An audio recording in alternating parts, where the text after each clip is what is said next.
Yo, what's going on, guys? It's Houston Sports Talk back in another video day, and today we're going to be previewing the Eastern Conference Finals between the Boston Celtics and the Indiana Pacers.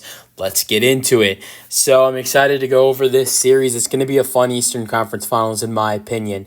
It's going to be a really fun series. So we're going to preview the times, the channel, and the dates of of every game in the series, even the if necessary games, Game 5, Game 6, and Game 7.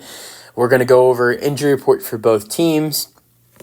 I'm going to finish it off by game predictions for this series. Let's get into it.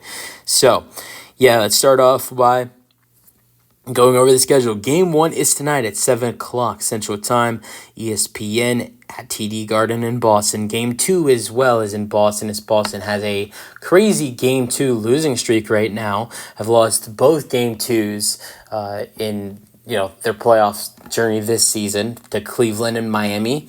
And this has also gone back to last postseason. They lost Miami's Game 2 in the Eastern Conference Finals. And I think this is like 3 or 4 straight losses that they currently have on Game 2. So will that be another loss for Boston on Game 2 in Boston on ESPN at 7 o'clock?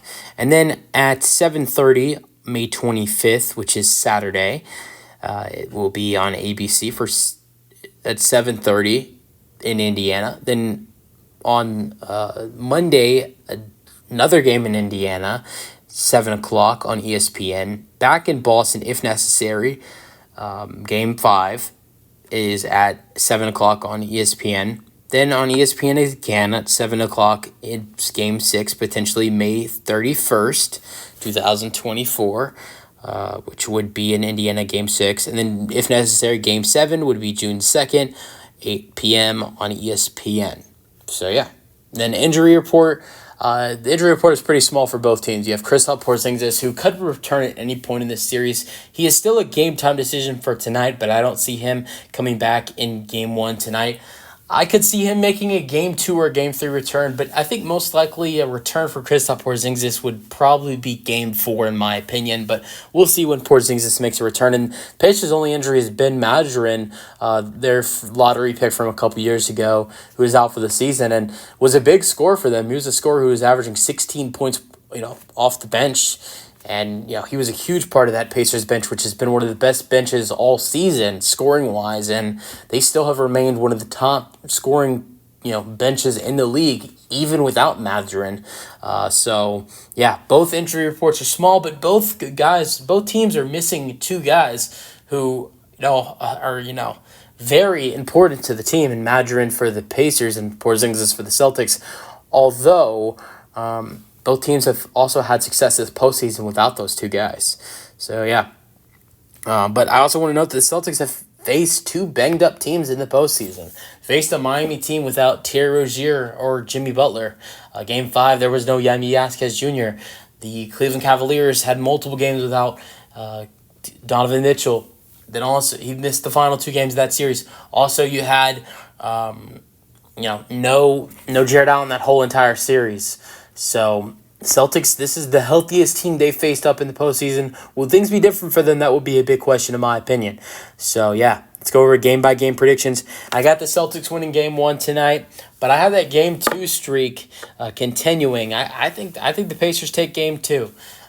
If you've looked at the last 2 Game 2 losses for the Boston Celtics against Miami and Cleveland, both really good shooting by both Cleveland and Miami. Both teams shot the hell out of the ball. The Pacers are another team who can really shoot well. I see the Pacers coming in and making it a 3-point parade in Game 2. Then Game 3. Pacers are a really good team at home, but can they take a series lead in Game 3? I'm going to go with Boston getting a win. Boston has bounced back every time after a Game 2 loss. This year, they lost in Game 2 against Miami. Bounced right back and beat the crap out of Miami. Lost Game 2 in Boston against Cleveland. And were able to bounce back and beat the Cleveland Cavaliers in Game 3. So I see them doing the same thing to the Pacers. But like I said, the Pacers are good at home. They play completely different at home than they do on the road. It's not like they're a bad team on the road and a good team at home.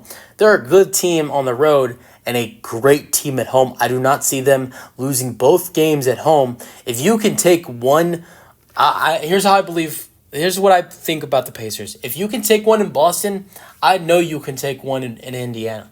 I know the Pacers are going to win one of Game 3 or Game 4. That's a for sure. Or potentially both. They beat New York every time when playing at home. They were 3-0 in that series playing them at home. They did well enough, when playing Milwaukee on the road. I think against Milwaukee, when they were at home in the Milwaukee series, I believe they were 2-1 at home in that series. I think I'm correct about that. I might be wrong, but I believe they were 2-1 in that series when playing at home. I think they lost one in Milwaukee, and I think they lost one in Indiana. They were 2-1 when playing in the Milwaukee series. They currently at home in the postseason. They are 5-1. I don't see them losing both games in Boston.